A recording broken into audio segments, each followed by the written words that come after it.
To walk down a familiar street and find it unrecognizable is a particular kind of mourning.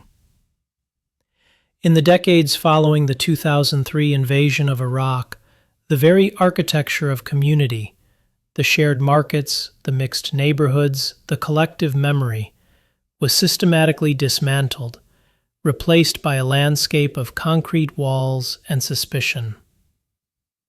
A stranger in your own city posits that the tragedy of the modern Middle East is not merely the presence of foreign armies or the rise of insurgencies, but the profound psychological fracture of a nation.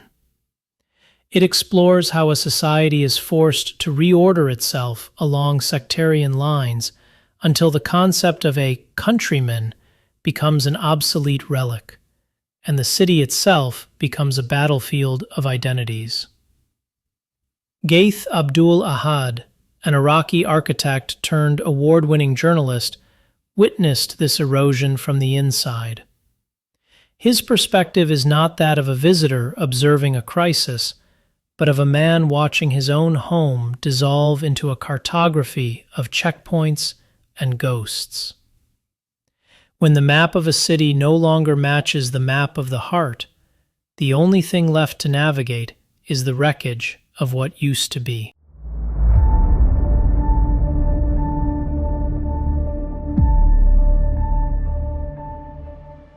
Part 1.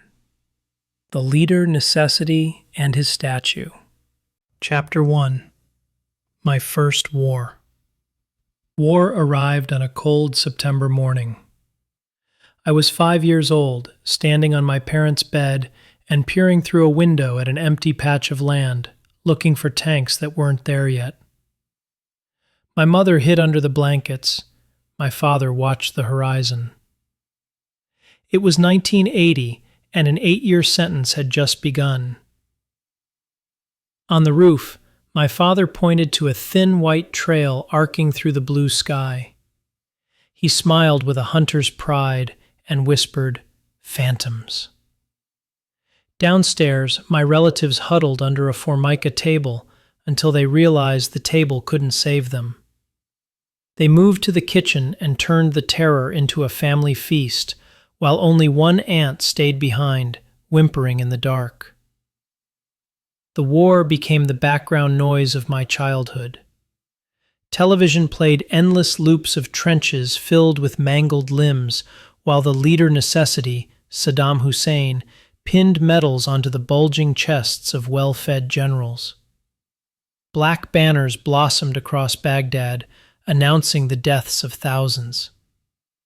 The state manufactured a mythology to justify the carnage. They claimed we were the direct heirs of the Sumerians, destined to defeat the Persians. History became a straight line leading directly to Saddam. He wasn't just a leader, he was a historic inevitability. He was more dangerous than God. You didn't use his name, you only called him him. Two realities existed at once. In the cities there was prosperity and new roads, but in the trenches hundreds of thousands were ground into the mud. You were either a martyr or a deserter. I once saw the deserters, men with shaven heads, cuffed to bus seats, despised even in death. One evening, a soldier with a sad face reached out from a passing truck and pressed a heavy copper bullet into my palm. It felt like a sacred relic. It was a harbinger of the many wars to come. Years later, I visited a cemetery in Tehran. I looked into a glass cabinet at a grave for a family killed by our bombs and saw a bearded face staring back. I realized I was looking at my own reflection in the glass. 1,000,000 lives were gone, and we were back exactly where we started. Only the leader remained, convinced of his own invincibility.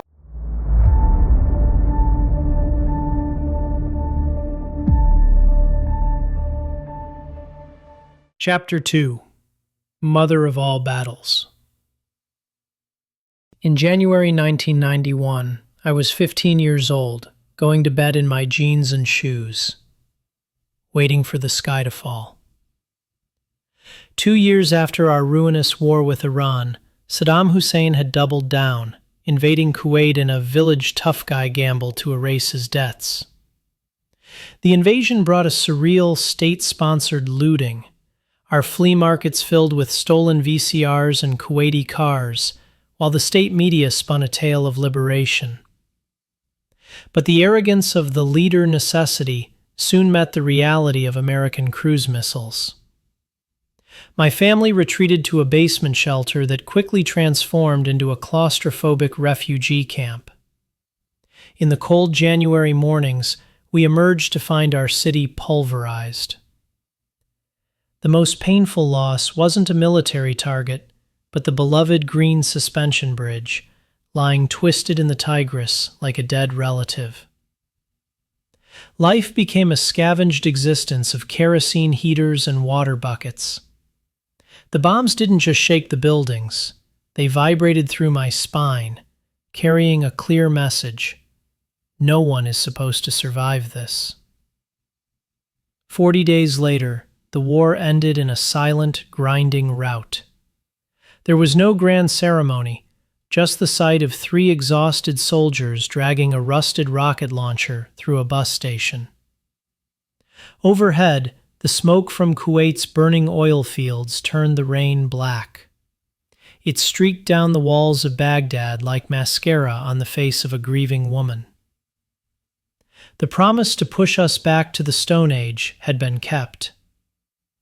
In the long, dark boredom that followed, I found a singular refuge: a pen, a stack of books, and the quiet, lasting gift of drawing.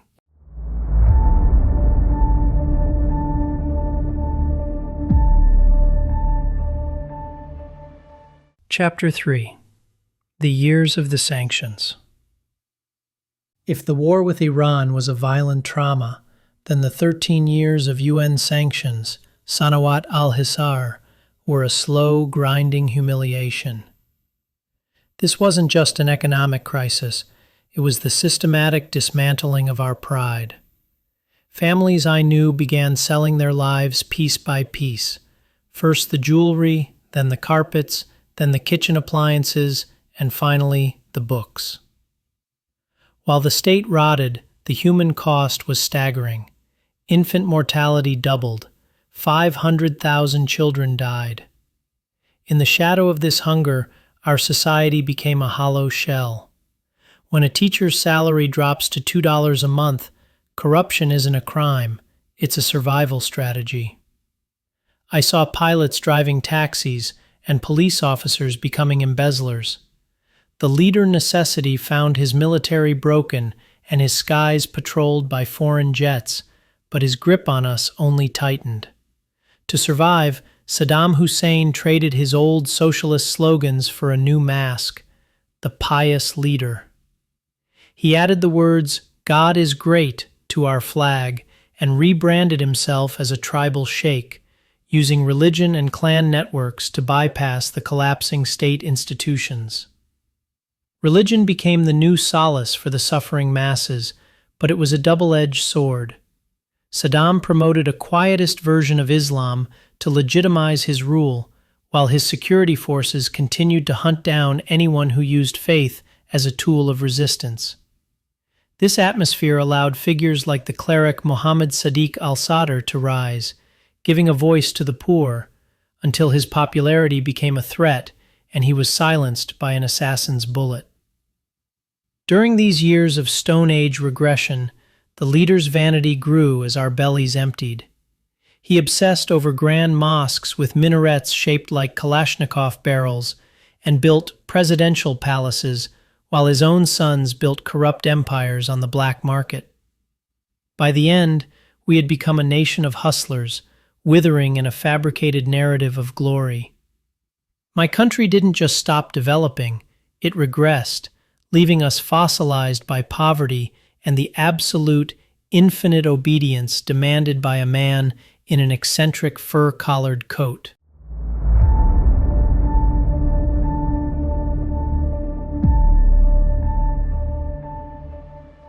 Chapter 4. Baghdad and the Red Room. In the summer of 2002, I lived in a space I called the Red Room.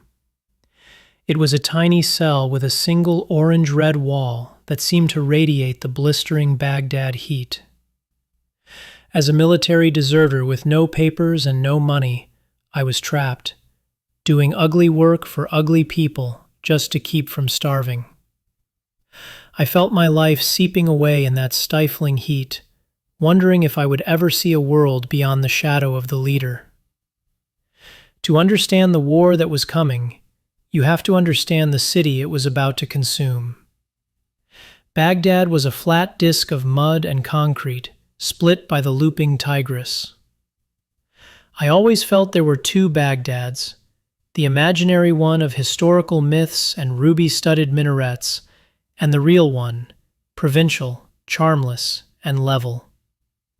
For decades, our leader tried to force the real city to match his myths, killing and imprisoning thousands in a vain attempt to reconcile the two. My world was a patchwork of districts.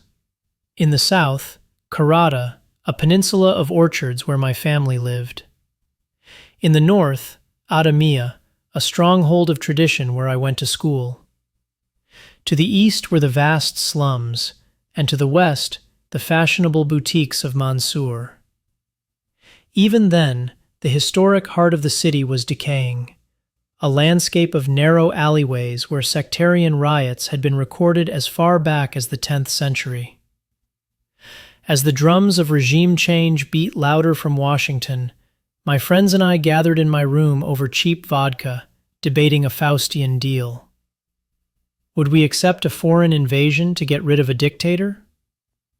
We wanted the regime to end, but we didn't want the war. We were caught between a tyrant and American neocons, realizing we were nothing more than potential collateral damage. The real sign that the end was near didn't come from the tanks at the border. It came from a group of women in black abayas standing in the street. They were demanding to know the whereabouts of the men who had vanished into the regime's prisons years ago. For the first time, people stood in the light of day and opposed the state without disappearing instantly. It was a signal more powerful than any army. The fear that had held my country together for 30 years was finally dissolving, leaving only the terrifying question of what would rush in to fill the void.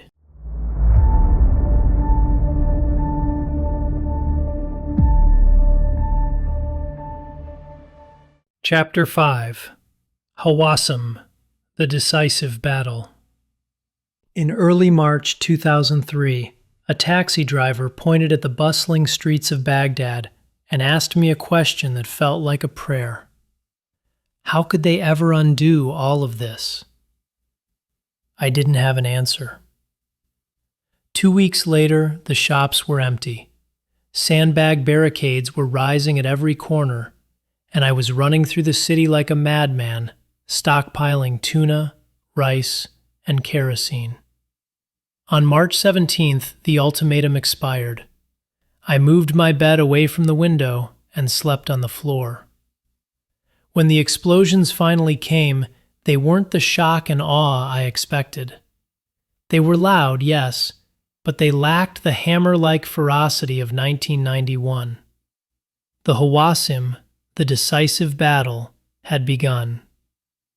It was my third war and the leader's last. By the second day, the power died.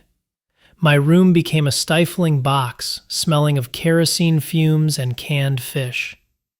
Outside, a massive sandstorm wrapped Baghdad in a red blanket of fine dust.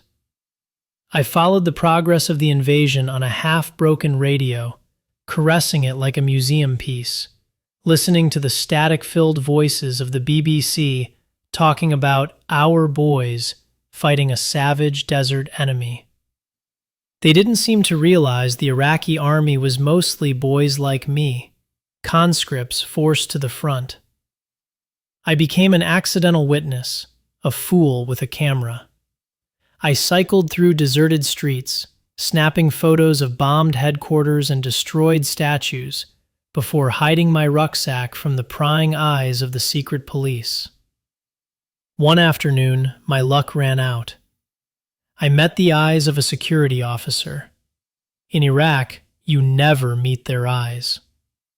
He found my cameras and a David Lodge novel in English. In his mind, I was a spy. I was bundled into a car and taken to a makeshift headquarters, where I sat on the floor next to a man whimpering in anticipation of the pain to come.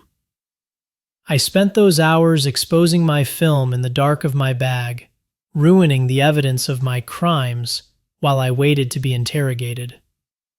The officer who questioned me was burly and bored. He asked when the Americans had parachuted me in. I saw him toying with my camera, watching the lens whirl. I realized then that even he knew the end was coming. I offered him the camera and my last $50. He took the bribe and let me go. I retreated to the Red Room and stayed there for 3 days, the final 3 days of the regime's life.